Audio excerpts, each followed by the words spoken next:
മഹദി ഇമാമിന്റെ പുറകിൽ നിന്നാണ് നിസ്കരിക്കുന്നത്. അള്ളാഹു ഈമാൻ നൽകുമാറാകട്ടെ. ആരുടെ പുറകിൽ നിന്ന്? ഒരു പ്രവാചകനാ. എങ്കിലും ആ പ്രവാചകൻ ഭൂമിയിലേക്ക് കടന്നു വരുമ്പോ മഹദി ഇമാമിന്റെ പുറകിൽ നിന്ന് നിസ്കരിക്കും മഹാനായ നബിയുനാ റസൂലുള്ളാഹി സ്വല്ലല്ലാഹു അലൈഹി വസല്ലമ തങ്ങൾ. അവിടുത്തെ ശരീഅത്തനുസരിച്ചാ ജീവിക്കുന്നത്. അള്ളാഹു നമുക്ക് ഭാഗ്യം നൽകുമാറാകട്ടെ. അള്ളാഹു നമുക്ക് ഭാഗ്യം നൽകുമാറാകട്ടെ. അതുകൊണ്ട് എന്റെ പ്രിയമുള്ള സഹോദരങ്ങളെ, പ്രവാചകൻ ആരാണെന്ന് മനസ്സിലാക്കൂ.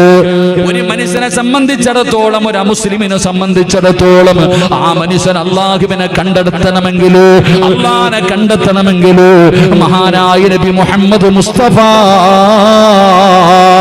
സല്ലല്ലാഹു അലൈഹി വസല്ലമ തങ്ങളിലൂടെ മാത്രമേ അള്ളാഹിനെ കണ്ടെത്താൻ കഴിയൂ. ഇനി മറിച്ച് ഒരു മുസ്ലിമായ മനുഷ്യനുണ്ടല്ലോ, ആ മനുഷ്യൻ അല്ലാഹുവിന്റെ സ്നേഹം ലഭിക്കണമെങ്കിൽ, താടിയും തഴമ്പുമുള്ള നമ്മള്, നിസ്കരിക്കുന്ന നമ്മള്, ആ നമ്മൾക്ക് അല്ലാഹുവിന്റെ തൃപ്തി വേണോ? അല്ലാഹുവിന്റെ സ്നേഹം വേണോ? അല്ലാഹുവിന്റെ സ്നേഹം കിട്ടണമെങ്കിൽ, അല്ലാഹുവിന്റെ തൃപ്തി ലഭിക്കണമെങ്കിൽ നമുക്കെന്ത് വഴിയേ ഉള്ളത്?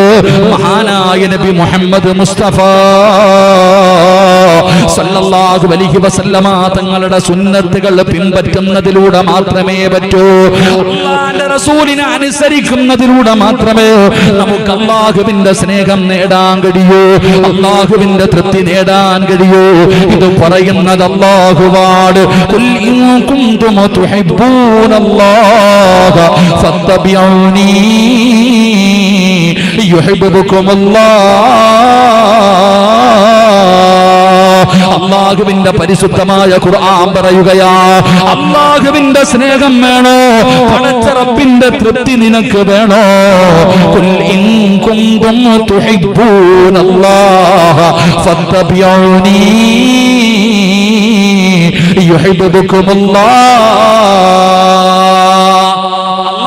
പരിശുദ്ധമായ ഖുർആൻ അവിടുന്ന് പരിചയപ്പെടുത്തുന്നു. ഒരാൾക്ക് അല്ലാഹുവിന്റെ തൃപ്തിയും പൊരുത്തവും സ്നേഹവും കരസ്ഥമാക്കണമെങ്കിൽ അതിന് മുത്തി നബിയെ പിൻപറ്റിയാലേ പറ്റൂ. അല്ലാഹു നമുക്ക് ഈമാൻ നൽകുമാറാകട്ടെ. അല്ലാഹു നമുക്ക് ഈമാൻ നൽകുമാറാകട്ടെ. എന്റെ പ്രിയപ്പെട്ട സഹോദരങ്ങളെ, പ്രവാചകൻ സല്ലല്ലാഹു അലൈഹി വസല്ലമ തങ്ങളുടെ സുന്നത്തുകൾ നമ്മുടെ ജീവിതത്തിലേക്ക് കടന്നു വരണം. ഇവിടെയാണ് മഹബ്ബത്തുള്ളാഹിയെ കുറിച്ച് പഠിക്കേണ്ടത്. എന്റെ പ്രിയപ്പെട്ട സഹോദരങ്ങളെ, ചുരുക്കത്തിൽ നബി സല്ലല്ലാഹു അലൈഹി വസല്ലമ തങ്ങൾ, ആ പ്രവാചകൻ നമ്മുടെ ജീവിതത്തിലെ സർവ്വതുമാകണം. ആ പ്രവാചകന്റെ ജീവിതം നമ്മുടെ ജീവിതത്തിൽ പിൻപറ്റാൻ നമ്മൾ തയ്യാറാകണം. ആ റസൂലുള്ളാഹി സ്വല്ലല്ലാഹു അലൈഹി വസല്ലമ തങ്ങൾ നമ്മുടെ ജീവിതത്തിലേക്ക് കടന്നു വരുമ്പോൾ മാത്രമേ നമുക്ക് അല്ലാഹുവിന്റെ തൃപ്തിയും പൊരുത്തവും കരസ്ഥമാക്കാൻ കഴിയൂ. അതുകൊണ്ട് തന്നെയാണ് എന്റെ പ്രിയപ്പെട്ട സഹോദരങ്ങളെ, ആ പ്രവാചകനോട് നമുക്ക് വല്ലാത്ത ഒരു കടപ്പാടുണ്ട്, ഒരു ബാധ്യതയുണ്ട്. നബി സല്ലല്ലാഹു അലൈഹി തങ്ങളോട് ഒരിക്കലും തീർക്കാൻ പറ്റാത്ത കടപ്പാടുകൾ എനിക്കും നിങ്ങൾക്കുമുണ്ട്. അതുകൊണ്ടാണ് അല്ലാഹു സുബ്ഹാനഹു വ തആല ഏറ്റവും വലിയ സ്നേഹവും കടപ്പാടും ആ പ്രവാചകനോട് വേണമെന്ന് പറഞ്ഞത്. ആ പ്രവാചകനോടാണ് ഈ ലോകത്ത് ഏറ്റവും കൂടുതൽ സ്നേഹം. അല്ലാഹുവിന്റെ പരിശുദ്ധമായ ഖുർആൻ അവിടുന്ന് പറയുകയാ, അല്ലാഹു കഴിഞ്ഞാൽ ഈ ലോകത്ത് ഏറ്റവും കൂടുതൽ സ്നേഹിക്കേണ്ടത് ആരാണ്? ആരോടാണ് നമുക്ക് ഏറ്റവും കൂടുതൽ കടപ്പാടുള്ളത്? അല്ലാഹുവിന്റെ പരിശുദ്ധമായ ഖുർആൻ നോക്കൂ. മഹാനായ അനസ് റളിയല്ലാഹു തആല അൻഹു പറയുകയാണ്, ആ പ്രവാചകനോടാണ് നമുക്ക് വലിയ സ്നേഹം വേണ്ടത്. അതാ അനസ് റളിയല്ലാഹു തആല അൻഹു ഖാല നബി സല്ലല്ലാഹു അലൈഹി വസല്ലം, ലാ യുഅ്മിനു അഹദുകും ഹത്താ അകൂന അഹബ്ബ ഇലൈഹി മിൻ വാലിഹി വ വലദിഹി വന്നാസി അജ്മഈൻ. അല്ലാഹുവിന്റെ റസൂൽ അവിടുന്ന് പറയുകയാ, ഈ ലോകത്ത് അല്ലാഹു കഴിഞ്ഞാൽ ഒരു സത്യവിശ്വാസിയെ സംബന്ധിച്ചിടത്തോളം അവന്റെ ജീവിതത്തിലെ ഏറ്റവും വലിയ സ്നേഹം ആരോടായിരിക്കണം? അവന്റെ മാതാപിതാക്കളോടല്ല, അവന്റെ മക്കളോടല്ല, അവന്റെ സമ്പത്തിനോടല്ല, അവന്റെ കുടുംബക്കാരോടല്ല, അവന്റെ ജീവനോടല്ല. ഒരു മനുഷ്യർ ഏറ്റവും കൂടുതൽ സ്നേഹം കാണിക്കേണ്ടത് ആരോടാ? അല്ലാഹുവിന്റെ പരിശുദ്ധമായ ഖുർആൻ പറയുകയാണ് ഖുൽ ഇൻ കാന ആബാഉകും വഅബ്നാഉകും വഇഖ്വാനുകും വഅസ്വാജുകും വഅസീറതുകും. അല്ലാഹുവിന്റെ വിശുദ്ധമായ ഖുർആൻ പറയുകയാണ് ഏ മനുഷ്യ, നിനക്ക് ഏറ്റവും കൂടുതൽ അല്ലാഹു കടിഞ്ഞാൽ നീ ഏറ്റവും കൂടുതൽ ഇഷ്ടപ്പെടേണ്ടത് 9 മാസക്കാലം അല്ലാഹുവിന്റെ ഖുർആൻ പറയുന്നു നിന്റെ മാതാപിതാക്കളോടല്ല, നിനക്ക് ജന്മം നൽകിയ, നിനക്ക് വേണ്ടി രക്തം വിയർപ്പാക്കി അധ്വാനിച്ച് ജീവിക്കുന്ന നിന്റെ പ്രിയപ്പെട്ട ബാപ്പയോടല്ല. പിന്നെയോ 9 മാസക്കാലം ഗർഭം ചുമന്ന് മരണവേദനയുടെ വേദനയും നിന്റെ പ്രസവിച്ച നിന്റെ പ്രിയപ്പെട്ട മാതാവിനോടല്ല, നിന്റെ ദുഃഖത്തിലും നിന്റെ സന്തോഷത്തിലും നിന്റെ കൂടെ നിൽക്കുന്ന നിന്റെ പ്രിയപ്പെട്ട ഭാര്യയോടല്ലടാ ചെറുപ്പക്കാരാ. നിന്റെ സ്വന്തം രക്തത്തിൽ പിറന്ന നിന്റെ പ്രിയപ്പെട്ട മക്കളോടല്ല, നീ കഷ്ടപ്പെട്ട് സമ്പാദിച്ച നിന്റെ സമ്പാദ്യത്തിനോടല്ല.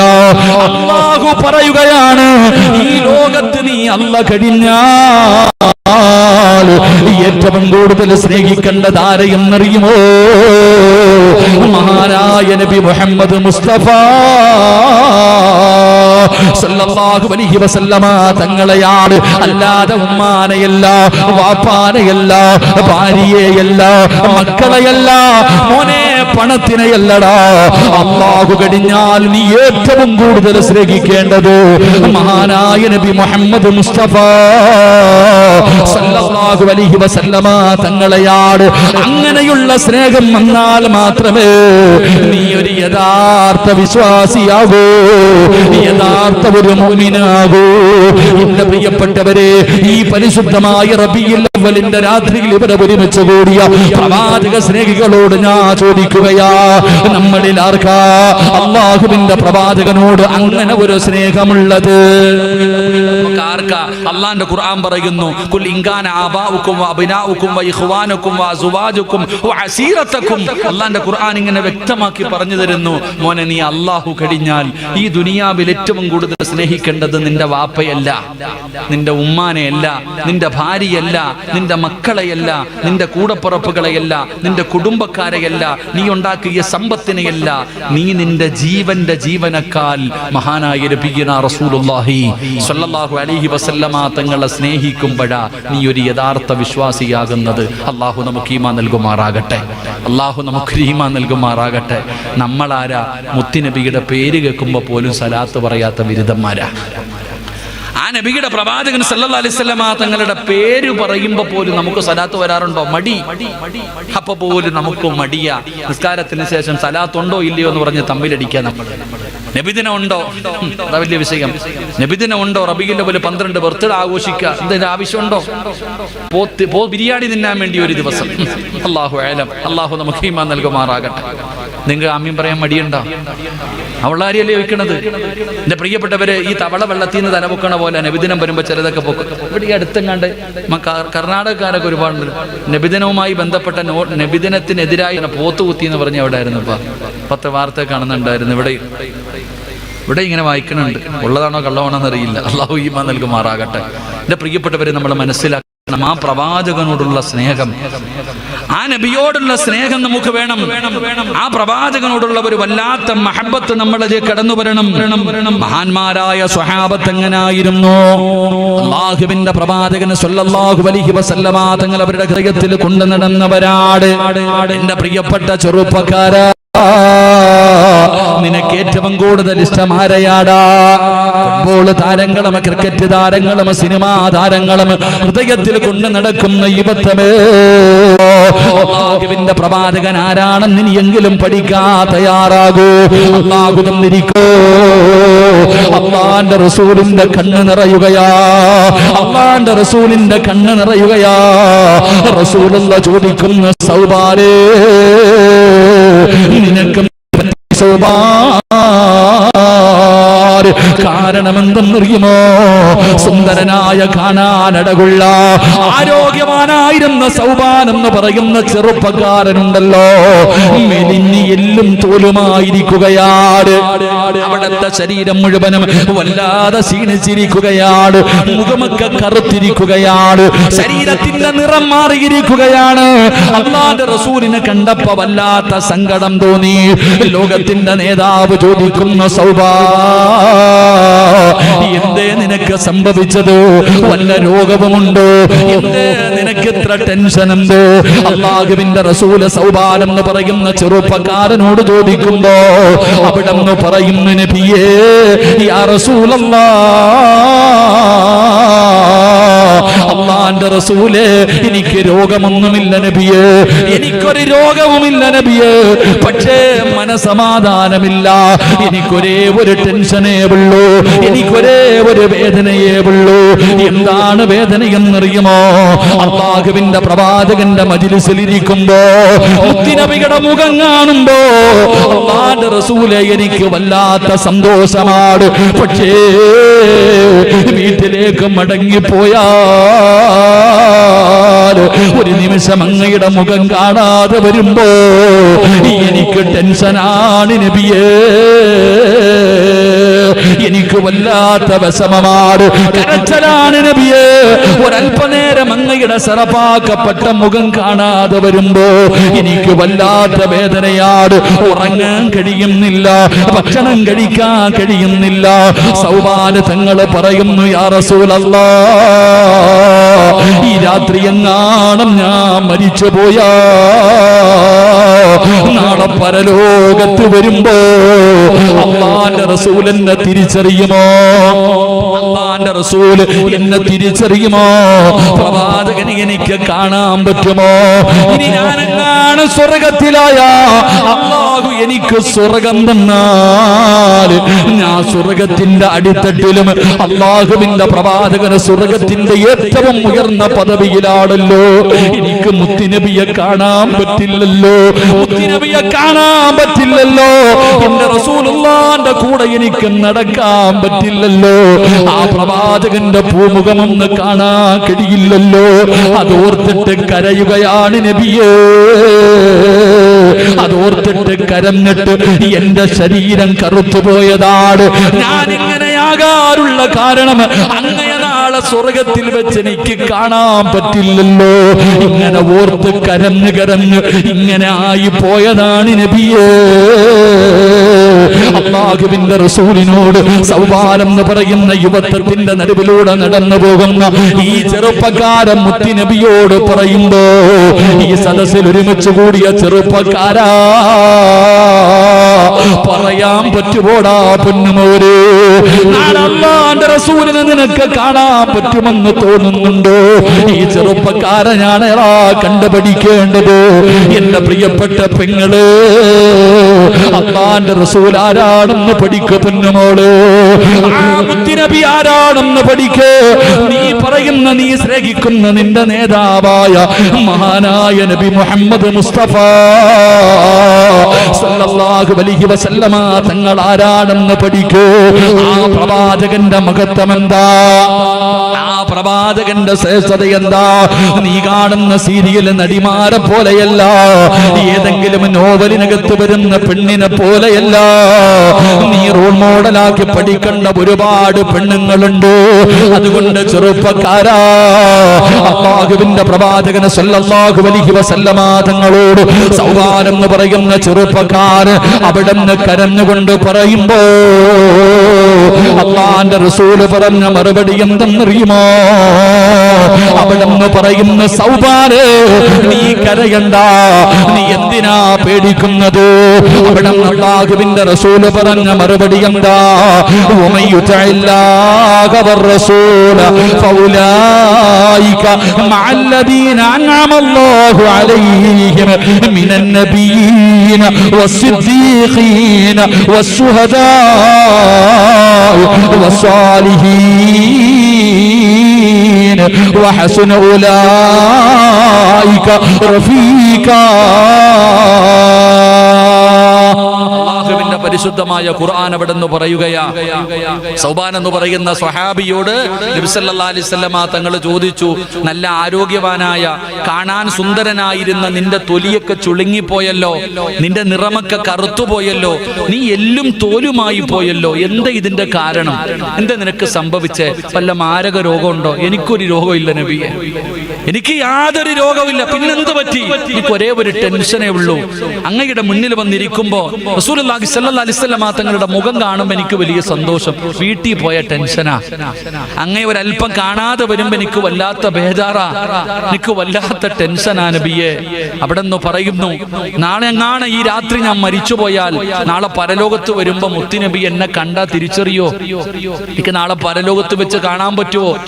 ഇനി സ്വർഗത്തിലാണെങ്കിൽ തന്നെ ഞാൻ സ്വർഗത്തിന്റെ ഏറ്റവും അടിയിലും നബി സല്ലല്ലാഹു അലൈഹി വസല്ലം തങ്ങൾ സ്വർഗത്തിന്റെ ഏറ്റവും ഉയർന്ന പദവിയിലും എനിക്ക് എങ്ങനെ കാണാൻ പറ്റും? സുബ്ഹാനല്ലാഹ്, എനിക്ക് എങ്ങനെ മുത്തുനബിയെ കാണാൻ പറ്റും? ആ ടെൻഷൻ കൊണ്ടാണ് ഞാൻ ഇങ്ങനെ ആയിപ്പോയത്. അള്ളാഹു നമുക്ക് ഈമാൻ നൽകുമാറാകട്ടെ. അതിനാ സ്നേഹം എന്ന് പറയാ, അതിനാണ് സ്നേഹമെന്ന് പറയുന്നത്. അതാണ് സ്നേഹം എന്റെ പ്രിയപ്പെട്ടവരെ. അല്ലാതെ നമ്മളൊക്കെ വെറും കപട വിശ്വാസികളാ. അള്ളാഹു നമുക്ക് പുറത്തുവരുമാറാകട്ടെ. നമ്മളൊക്കെ പറയും, നമുക്ക് നബിയെ നമ്മൾ മൈക്കിന്റെ മുന്നിൽ കയറി എന്നിട്ട് പറയും കരളിന്റെ കഷ്ടമാണ്. സത്യത്തിൽ ഈ കരളിന്റെ കഷ്ടം എന്താണെന്ന് ഇതുവരെ നമുക്ക് തിരിഞ്ഞിട്ടില്ല. നമ്മളൊക്കെ പറയാറുണ്ട് നബി സല്ലല്ലാഹു അലൈഹി വസല്ലം തങ്ങൾ നമ്മളെ കരളിന്റെ കഷ്ടം എന്നാ പറയാ. നമ്മൾ എത്ര പേർക്കറിയാം സഹോദരങ്ങളെ? നമ്മളൊക്കെ ചുമ്മാതെ പറയുന്നവരെ അള്ളാഹു നമുക്ക് ഈമാൻ നൽകി അനുഗ്രഹിക്കുമാറാകട്ടെ. അതുകൊണ്ട് എന്റെ പ്രിയപ്പെട്ട ചെറുപ്പക്കാരാ, ആ പ്രവാചകനോടുള്ള മഹബത്ത് നമ്മുടെ ഹൃദയത്തിലേക്ക് നമുക്ക് കൊണ്ടുവരാൻ കഴിയണം. ആ നബിയോടുള്ള ഒരു സ്നേഹം, അതാ പറഞ്ഞത്, നിന്റെ മാതാപിതാക്കൾക്ക് സർവ്വതിനേക്കാൾ ചരിത്രമറിയുമല്ലോ. മഹാനായ പ്രവാചകൻ ഈ ആയത്തിറങ്ങാനുള്ള കാരണം തന്നെ റസൂലുള്ളാഹി സ്വല്ലല്ലാഹു അലൈഹി വസല്ലമ തങ്ങളെ കൊണ്ട് വിശ്വസിച്ചു ഇസ്ലാമിലേക്ക് കടന്നു വന്നു.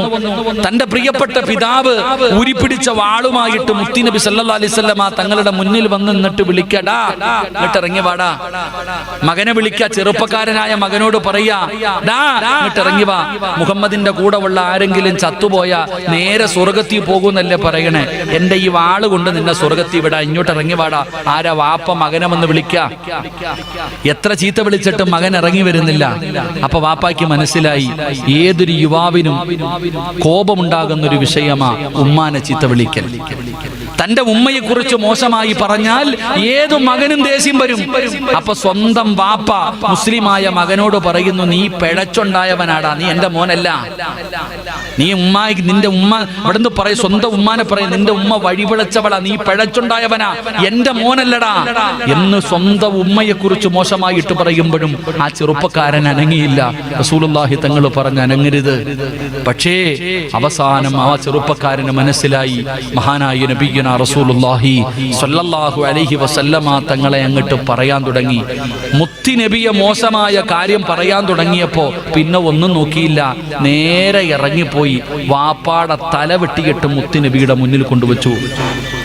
റസൂലുള്ളാഹി സ്വല്ലല്ലാഹു അലൈഹി വസല്ലം തങ്ങളുടെ മുന്നിൽ റസൂലുള്ളാഹി തങ്ങളെ ചീത്ത വിളിച്ച വാപ്പാടെ തല വെട്ടിയിട്ട് മുത്തുനബിയുടെ മുന്നിൽ കൊണ്ടുവന്നിട്ടു. അവിടെ നിന്ന് സലാം പറഞ്ഞപ്പോ റസൂലുള്ളാഹി തങ്ങൾ തലതിരിച്ചു കളഞ്ഞു.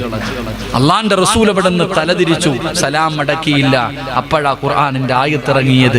അപ്പോഴാ ജിബ്രീൽ വന്നിട്ട് പറഞ്ഞു കൊടുത്തത്, നബിയെ ഖുൽ ഇൻ കാന ആബാഉകും വ അബിനാഉകും വ ഇഖ്വാനുകും വ അസീറത്തുകും. അവിടെ ഓതി കൊടുത്തു, വാപ്പയേക്കാൾ, ഉമ്മയേക്കാൾ, ഭാര്യയേക്കാൾ, സർവ്വതിനേക്കാൾ എപ്പോഴാണോ മുത്തുനബിയെ ഒരു മനുഷ്യന് സ്നേഹിക്കുന്നത് അപ്പോഴാ വിശ്വാസിയാകുന്നത്. സലാം മടക്ക് നബിയെ. അള്ളാഹു ഈമാൻ നൽകുമാറാകട്ടെ. അതാണ് നമ്മൾ മനസ്സിലാക്കേണ്ടത്. അതായിരുന്നു സ്വഹാബത്തിന്റെ ജീവിതം. നമുക്കോ? എടാ, എല്ലാവരും നബിയോട് സ്നേഹമുള്ളവരൊക്കെ ഒന്ന് കൈവക്കിക്കേ. എന്താ ചിലരൊക്കെ കൈവക്കാരും മടി തന്നെ. നബിയോട് സ്നേഹമുള്ളവരൊക്കെ ഒന്ന് കൈവക്കിക്കേ നല്ലപോലെ. അൽഹംദുലില്ലാ, അള്ളാഹു ഈമാൻ നൽകുമാറാകട്ടെ. നബിയോട് സ്നേഹമുള്ളവർ കൈവക്കാൻ പറയുമ്പോൾ നമ്മൾ കൈവക്കി. യഥാർത്ഥത്തിൽ നബിയോട് സ്നേഹമുണ്ടെങ്കിൽ അവനുണ്ടാകേണ്ട ചില ഗുണമുണ്ട്. സ്നേഹമെന്ന് പറഞ്ഞാൽ എന്തെന്നറിയോ? ആ പ്രവാചകൻ ഇത്തിബാഉൻ നബി സല്ലല്ലാഹു അലൈഹി വസല്ലം, ആ പ്രവാചകനെ പിൻപറ്റണം. ആ പ്രവാചകന്റെ സുന്നത്തുകൾ ജീവിതത്തിൽ കൊണ്ടുവരണം. ഒരെണ്ണം പറ, ഏതാ ഉള്ളേ? നബി സല്ലല്ലാഹു അലൈഹി വസല്ലമ തങ്ങളുടെ ഏത് സുന്നത്താ മനുഷ്യ ഞാനും നിങ്ങളും ജീവിതത്തിൽ ചെയ്യണത്? ഇപ്പൊ ഈ സ്റ്റേജിൽ ഇത്രയും പേരിരിക്കുന്നുണ്ട്. താടി വളർത്തുന്നത് സുന്നത്താണോ? നിങ്ങൾ പറ, ആണോ? മടുത്തു തുടങ്ങിയ താടി വളർത്തുന്നത് സുന്നത്താണോ? അല്ലേ? ഉറക്കപ്പറ. സുന്നത്താണ്. എത്ര പേർക്കാ ഉള്ളത്? ഞാൻ നോക്കുമ്പോ ചെറുപ്പക്കാരുടെ മുഖത്ത് താടിയുണ്ട്. അതിനി ഇപ്പം താടി ഒരു മോഡല, അതുകൊണ്ട് വെച്ചാണെന്ന് എനിക്കറിയില്ല. ചെറുപ്പക്കാരുടെ മുഖത്ത് താടിയുണ്ട്. 40 വയസ്സ് കഴിഞ്ഞിട്ടുള്ളവരൊക്കെ ഒന്ന് കൈപൊക്കിക്കുക. പെണ്ണ് കെട്ടിക്കാനൊന്നും അല്ല, ധൈര്യമായിട്ട് പൊക്കിക്കോ. 40-നും നിങ്ങളൊക്കെ ഇങ്ങനെ ഇരിക്കണത് 50-60 തികഞ്ഞവരൊക്കെ 40 വയസ്സിന് മുകളിൽ പ്രായമുള്ളവരൊക്കെ കൈപൊക്കിക്കുക. നിങ്ങൾ പൊക്കിയേ പറ്റത്തുള്ളൂ, പൊക്കിയേ പറ്റും എല്ലാവരും. അൽഹംദുലില്ലാ, ഒരുപാടെണ്ണം ഉണ്ട്. അള്ളാഹു ഈമാൻ നിലനിർത്തി തരുമാറാകട്ടെ. 40 വയസ്സ് കഴിഞ്ഞ അടി കൂടുതലാ, 2 എണ്ണമാണ്. 39 വയസ്സുകാരൻ ഒരു തെറ്റ് ചെയ്താൽ ഒരു ശിക്ഷ, 40 കഴിഞ്ഞാൽ ഇരട്ടിയാണ് ശിക്ഷ. അള്ളാഹു കാക്കുമാറാകട്ടെ, അള്ളാഹ് കാക്കുമാറാകട്ടെ. സുലൈമാൻ നബി അലൈഹിസ്സലാം ഓതിയ ഖുർആനിൽ ഒരു ആയത്തുണ്ട്, 40 വയസ്സ് കഴിഞ്ഞവൻ ആ ആയത്ത് ഓതിയിട്ട് കാത്തിരിക്കണമെന്നാ. 40 വയസ്സ് കഴിഞ്ഞവൻ, എനിക്ക് നിങ്ങളെ കാണുമ്പോൾ സങ്കടം തോന്നി. ഞാൻ ഇങ്ങനെ ചിന്തിച്ചു, ഈ സദസ്സിൽ എന്തായാലും ഒരു 50-60 വയസ്സുള്ളവർ ഇരിപ്പുണ്ട്. നിങ്ങൾ ഇപ്പോഴും കുടുംബത്തെ പോറ്റാൻ ഇവിടെ വന്ന് കിടക്കുക. നിങ്ങളുടെ കാര്യം ഓർക്കുമ്പോൾ എനിക്ക് വല്ലാത്ത അത്ഭുതമുണ്ട്. അള്ളാഹു നിങ്ങൾക്ക് ആഫിയത്തും ദീർഘായുസ്സും തരുമാറാകട്ടെ. 40 വയസ്സ് 50 വയസ്സ് കഴിഞ്ഞ മനുഷ്യനെ സംബന്ധിച്ചിടത്തോളം റസൂലുള്ളാഹി സ്വല്ലല്ലാഹി അലൈഹി വസല്ലമ തങ്ങൾ പറയുന്നു, അല്ലാഹ് കുഞ്ഞിന്റെ ഉമ്മ ഒന്ന് പെട്ടെന്ന് പിടിക്കറോ, അതിനെ പാവം കിടന്ന് കരയുന്നറോ. ഒന്ന് ജസ്റ്റ് ഒന്ന് എഴുന്നേറ്റ് അങ്ങോട്ടും ഇങ്ങോട്ടൊന്ന് മാറിയാൽ മതി, കുഞ്ഞിന്റെ കരച്ചിൽ മാറും. അള്ളാഹു കുഞ്ഞിനെ സാലിഹത്താക്കി കൊടുക്കുമാറാകട്ടെ. 50 വയസ്സ് കഴിഞ്ഞവനോട് റസൂലുള്ളാഹി സ്വല്ലല്ലാഹി അലൈഹി വസല്ലം തങ്ങൾ പറയുന്ന, എല്ലാ ദിവസവും രാവിലെ ആകാശത്തൊരു മലക്ക് വന്നിട്ട് ഭൂമിയിലേക്ക് നോക്കിയിട്ട് 50 വയസ്സ് കഴിഞ്ഞ ആൾക്കാരെ, 50 മുതൽ 60 വരെ പ്രായമുള്ള ആൾക്കാരെ വിളിച്ചിട്ട് പറയും, നിന്നെ ജീവിച്ചിരിക്കുന്നവരുടെ കൂട്ടത്തിൽ എണ്ണല്ലേ. ഇങ്ങനെ നിന്നെ ജീവിച്ചിരിക്കുന്നവരുടെ കൂട്ടത്തിൽ നീ എണ്ണരുത്. നീ എവിടെയാ? പള്ളിക്കാട്ടി കിടക്കുന്ന കബറാളിയുടെ കൂട്ടത്തിലെ നിന്നെ എണ്ണാവൂ എന്ന് ഈ മലക്ക് വിളിച്ചു പറയുമെന്ന് നബിയനാ റസൂലുള്ളാഹി. 50 വയസ്സ് കഴിഞ്ഞവനോട് വിളിച്ചു പറയുന്നത്, നീ എപ്പോഴേ വിളഞ്ഞു നിൽക്കുക, വെട്ടേണ്ട സമയം കഴിഞ്ഞു, കൊണ്ടുപോകേണ്ട സമയം കഴിഞ്ഞു, അസ്രായിൽ കൊണ്ടുപോകാനുള്ള സമയം കഴിഞ്ഞു, ഇനി എപ്പോ വേണമെങ്കിലും നിന്നെ കൊണ്ടുപോകാം. അതുകൊണ്ട് നീ കബറി കിടക്കുന്നവന്റെ കൂട്ടത്തിൽ വേണം നിന്നെ എണ്ണാൻ എന്ന് പറഞ്ഞാൽ അതുപോലെ വേണം ജീവിക്കാനെന്ന്. 60 മുതൽ 70 വരെയുള്ളവനോട് വിളിച്ചു പറയുന്നത്, നിന്റെ കബർ ജീവിതം കഴിഞ്ഞു, നിന്റെ കബർ ജീവിതം കഴിഞ്ഞു. അള്ളാഹുടെ മുന്നിൽ നിൽക്കുക, എവിടെ? വിചാരണയ്ക്ക് വേണ്ടി. പരലോകത്ത് നിൽക്കുന്നവരുടെ കൂട്ടത്തിലെ നിന്നെ എണ്ണാവൂ. ഇതാ മലക്ക് വിളിച്ചു പറയുക. 70 മുതൽ മുകളിലോട്ടുള്ളവനോട് പറയുന്നത്, നിന്റെ കബറും കഴിഞ്ഞു, നിന്റെ പരലോകവും കഴിഞ്ഞു, ലാസ്റ്റ് വിധി ഒന്നീ സ്വർഗത്തി അല്ലെങ്കിൽ നരകത്തി. ഇങ്ങനെ നിൽക്കുന്നവന്റെ കൂട്ടത്തിലെ നിന്നെ എണ്ണാവൂ എന്ന് നബിയനാ റസൂലുള്ളാഹി. എൻ്റെ പ്രിയപ്പെട്ട സഹോദരങ്ങളെ, ഞാൻ പറഞ്ഞു വന്നത്, റസൂലുള്ളാഹി സ്വല്ലല്ലാഹി അലൈഹി വസല്ലമ തങ്ങളുടെ ഒരു സുന്നത്തെങ്കിലും ജീവിതത്തിൽ മുറുകെ പിടിക്കുക. അതാണ് യഥാർത്ഥ സ്നേഹം. കാര്യം താടി വളർത്താൻ തുടങ്ങി. ഉസ്താദന്മാര് കാലാകാലം കൊണ്ട് വഴുതു പറയുന്നടാ താടി വളർത്തണ സുന്നത്താന്ന്. വളർത്തുന്നുണ്ടോ? എന്താ?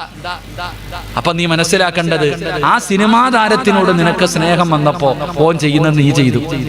പക്ഷെ നമുക്ക് മഹാനായ നബിയുനാ റസൂലുള്ളാഹി, ആ പ്രവാചകൻ കരളിന്റെ കഷ്ടമാണെന്ന് പറയുന്നു. ഇതുവരെ കരള് കണ്ടെത്തിയിട്ടില്ല. അല്ലാഹു ഈമാൻ നൽകുമാറാകട്ടെ.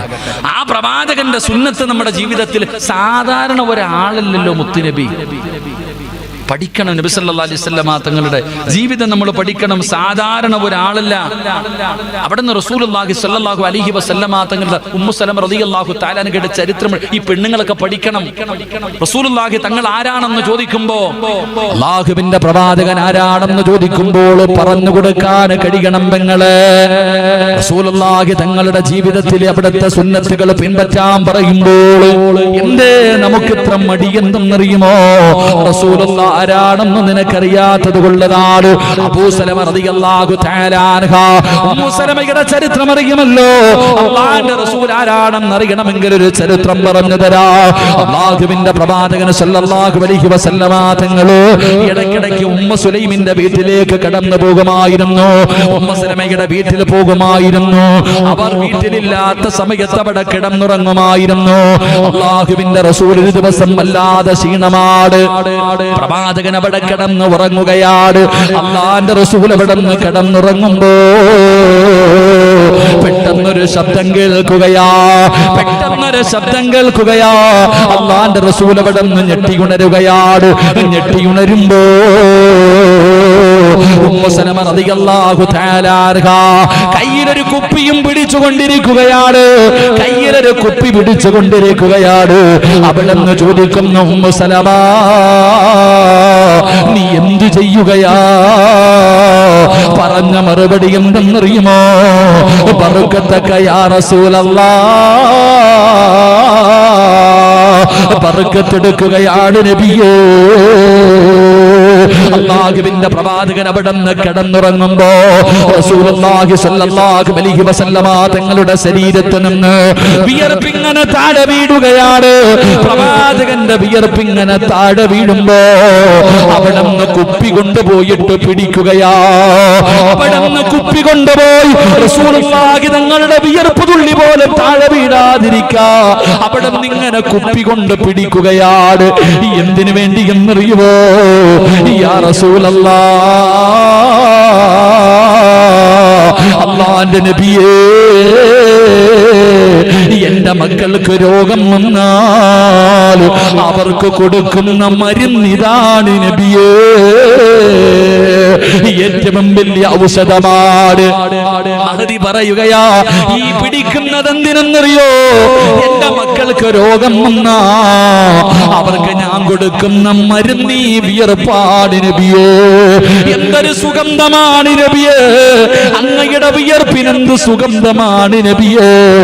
ലോകത്തെ ഏറ്റവും വലിയ സുഗന്ധം അല്ലാഹുവിന്റെ റസൂലിന്റെ വിയർപ്പിനാടുമ്മ.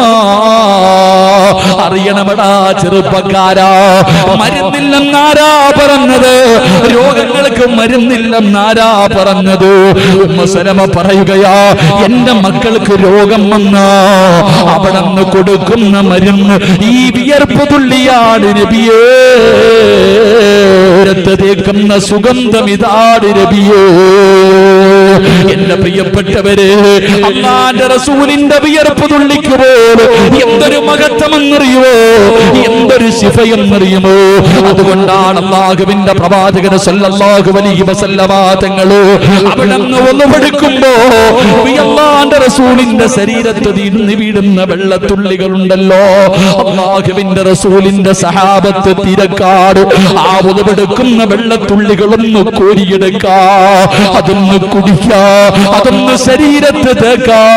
സ്വഹാബത്ത് വല്ലാത്ത തിരക്കായിരുന്നു. അതുകൊണ്ട് അറിയണം ചെറുപ്പക്കാരാ, അല്ലാഹുവിന്റെ റസൂൽ ആരാണെന്നറിയടാ. നിന്റെ മുത്തുനബിയുടെ വിയർപ്പിന് പോലെ ശ്രേഷ്ഠതയാവൂ. അതുകൊണ്ട് എന്റെ പ്രിയപ്പെട്ടവരോട് പറയുകയാണ്, പരിശുദ്ധമായ റബീഉൽ അവ്വൽ കടന്നു വരികയാണ്. റബീഉൽ അവ്വൽ നബിദിനം കടന്നു വരുമ്പോ അല്ലാഹുവിന്റെ റസൂലിനെ ആദരിക്കണമടാ ചെറുപ്പക്കാരാ. ആര് പറഞ്ഞാലും, ഏത് പുത്തമ്പാവി പറഞ്ഞാലും, ആരൊക്കെ പറഞ്ഞാലും മരിക്കുന്ന കാലം വരെ മുത്തുനബിയുടെ മധു പറയണമടാ. അല്ലാഹുവിന്റെ റസൂലിന്റെ മൗലിദ് പാരായണം ചെയ്യണം, നബിദിനം ആഘോഷിക്കണം. നിന്റെ മക്കൾക്കത് പറഞ്ഞു കൊടുക്കണം. വളർന്നു വരുന്ന തലമുറയ്ക്ക് നീ അത് പഠിപ്പിച്ചു കൊടുക്കണം. അത് നിന്റെ ബാധ്യതയാണ്, അത് നിന്റെ കടമയാണ്. തെളിവ് ചോദിക്കുന്നവനോട് പറയണം, അല്ലാഹുവിന്റെ പ്രവാചകൻ നബി മുഹമ്മദ് മുസ്തഫ സല്ലല്ലാഹു അലൈഹി വസല്ലമ തങ്ങളെ അല്ലാഹു ബഹുമാനിച്ചിട്ടുണ്ടല്ലോ, അല്ലാഹു ആദരിച്ചിട്ടുണ്ടല്ലോ. തെളിവുകൾ നിരത്തി കൊടുക്കണം. അല്ലാഹു അതിനുള്ള ഈമാൻ നൽകുമാറാകട്ടെ, അതിനുള്ള ഈമാൻ നൽകി അനുഗ്രഹിക്കുമാറാകട്ടെ. നബിദിനമൊക്കെ കടന്നു വരുമ്പോ വിമർശകർ ഒരുപാട് വരും. ഒരൊറ്റ ഉദാഹരണം പറയാം, മഹാനായ നബി മുഹമ്മദ് മുസ്തഫ. നിർത്താറായോ? അടികൊള്ളാൻ ചെണ്ട, പണം വാങ്ങാൻ മാരാര് അല്ലേ? അടികൊള്ളാൻ ചെണ്ട, വഴുതു പറയുന്നു ഉസ്താദിന് പച്ചവെള്ളം പോലും ഇല്ല, കേൾക്കാൻ വന്നവർക്കൊക്കെ കാപ്പി അവനെ കൊണ്ടുപോക്കോ. ചുമ്മാ പറഞ്ഞാ കുടിച്ചോ. അല്ലാഹു ഹൗദുൽ കൗസർ കുടിക്കാൻ ഭാഗ്യം തരുമാറാകട്ടെ. അല്ലാഹു ഹൗദുൽ കൗസർ കുടിക്കാൻ ഭാഗ്യം തരുമാറാകട്ടെ. എന്റെ പ്രിയമുള്ള സഹോദരങ്ങളെ, നിങ്ങൾ ചരിത്രം പഠിക്ക്, നിങ്ങൾ ചരിത്രം പഠിക്ക്. അല്ലാഹുവിന്റെ പരിശുദ്ധമായ ഖുർആൻ ശപിച്ച ഒരാളാണ് ആര്? അല്ലാഹ് ഖുർആനിലൂടെ ശപിച്ച ആളാരാ? തബ്ബത് യദാ അബീ ലഹബിൻ വതബ്. ശപിച്ചവൻ അബൂലഹബ്. അല്ലേ? അബൂലഹബിന്റെ ചരിത്രം നിങ്ങൾ എടുത്തു നോക്ക്. ഇമാം മുസ്ലിം സഹീഹ് മുസ്ലിമിൽ ഈ ഹദീസ് കാണാം. സഹീഹ് മുസ്ലിമിൽ ഈ ഹദീസ് കാണാം. അവിടെ നിന്ന് ചരിത്രം 2-3 ചരിത്രങ്ങളുണ്ട്. സഹീഹ് മുസ്ലിമിൽ ഈ ഹദീസ് കാണാം. എന്റെ പ്രിയപ്പെട്ട സഹോദരങ്ങളെ, ഇബ്നു അബ്ബാസ് റളിയല്ലാഹു തആല അൻഹു ചരിത്രം പറയുക. അബ്ബാസ് റളിയല്ലാഹു തആല അൻഹു അബൂജഹൽ മരിച്ചതിന് ശേഷം അവിടെ എന്തോ സ്വപ്നം കണ്ടു. അബൂജഹൽ മരിച്ചതിന് ശേഷം അബൂജഹലിനെ സ്വപ്നം കണ്ടു. അപ്പൊ സ്വപ്നം കണ്ടപ്പോ ചോദിച്ചു, മാ ഹാലുക, നിന്റെ അവസ്ഥ എന്താ? അവിടെ നിന്ന് പറഞ്ഞു, ഫിന്നാർ, ഞാൻ നരകത്തിലാ കിടക്കണേ. അബൂജഹൽ നരകത്തിലാണ് കിടക്കുന്നത്. അബൂജഹൽ നരകത്തിലാണ് കിടക്കുന്നത്. അബൂജഹൽ പറയുകയാണ്, നരകത്തിലാണ് കിടക്കുന്നതെങ്കിലും ഇല്ല അന്നഹു യുഖഫിഫു അന്നി കുല്ല ലൈലത്തിൻ നിസ്നി. അവിടെ എന്തോ പറയാ, എല്ലാ തിങ്കളാഴ്ച ദിവസവും എന്റെ ശിക്ഷ അല്പം കുറയും. ഞാൻ നരകത്തിലാണ് കിടക്കുന്നതെങ്കിലും എല്ലാ തിങ്കളാഴ്ച ദിവസവും എന്റെ ശിക്ഷ അല്പം ഒന്ന് കുറയും. അന്നത്തെ ദിവസം എന്റെ കൈയുടെ വിരലിനടിയിലൂടെ വെള്ളം വരും. ഞാൻ ഇങ്ങനെ കാണിച്ചു കൊടുത്തത്രേ, ഒരല്പം വെള്ളം വരും, ഞാൻ കുടിക്കും. അള്ളാഹു നമുക്ക് ഈമാൻ നൽകുമാറാകട്ടെ. അള്ളാന്റെ പരിശുദ്ധമായ ഖുർആനെ ശപിച്ച അബൂലഹബിനെ നരകത്തിൽ കിടക്കുമ്പോ എല്ലാ തിങ്കളാഴ്ച ദിവസവും ശിക്ഷ അല്പം ലഘൂകരിക്കുകയും ചെയ്യുന്നു. കുടിക്കാനുള്ള വെള്ളം കൈയുടെ വിരലുകൾക്കിടയിലൂടെ കിട്ടുകയും ചെയ്യുന്നു. ഇതിന്റെ കാരണം എന്താ? ഇതിന്റെ കാരണം പഠിക്ക്. എന്റെ പ്രിയപ്പെട്ടവരെ, ചരിത്രം പറയുന്നു, മഹാനായ നബിയുനാ റസൂലുള്ളാഹി സല്ലല്ലാഹു അലൈഹി വസല്ലമ തങ്ങൾ ഈ ഭൂമിയിലേക്ക് കടന്നു വന്ന ദിവസം, പ്രവാചകൻ ജനിച്ച ദിവസം, ഒരു അടിമ പെണ്ണുണ്ടായിരുന്നു അബൂലഹബിന്. ഈ അടിമ പെണ്ണ് വന്നിട്ട് പറഞ്ഞു, മുഹമ്മദ് ജനിച്ചു. സല്ലല്ലാഹു അലൈഹി വസല്ലം പ്രവാചകൻ ജനിച്ചു എന്ന് വന്നു പറഞ്ഞപ്പോ, ആ പ്രവാചകൻ ജനിച്ചു എന്ന് വന്ന് പറഞ്ഞപ്പോ ആ സന്തോഷത്തിന്റെ പേരിൽ അബൂലഹബ്, ആ പെണ്ണ് അടിമയായിരുന്നു, ഇന്ന് മുതൽ നീ മോചിപ്പിച്ചിരിക്കുന്നു, സ്വതന്ത്രയാക്കിയിരിക്കുന്നു, പൊക്കോ. ഒരു നല്ല കാര്യം എന്ന് പറഞ്ഞതല്ലേ? ഒരു സന്തോഷം. റസൂലുള്ളാഹി സ്വല്ലല്ലാഹി അലൈഹി വസല്ലം തങ്ങള് ജനിച്ചു എന്ന് വന്ന് പറഞ്ഞ ആ സന്തോഷത്തിന് ആ പറഞ്ഞ പെണ്ണിനെ എന്ത് ചെയ്തു? മോചിപ്പിച്ചു വിട്ടു. നീ ഇന്ന് മുതൽ സ്വതന്ത്രയാ.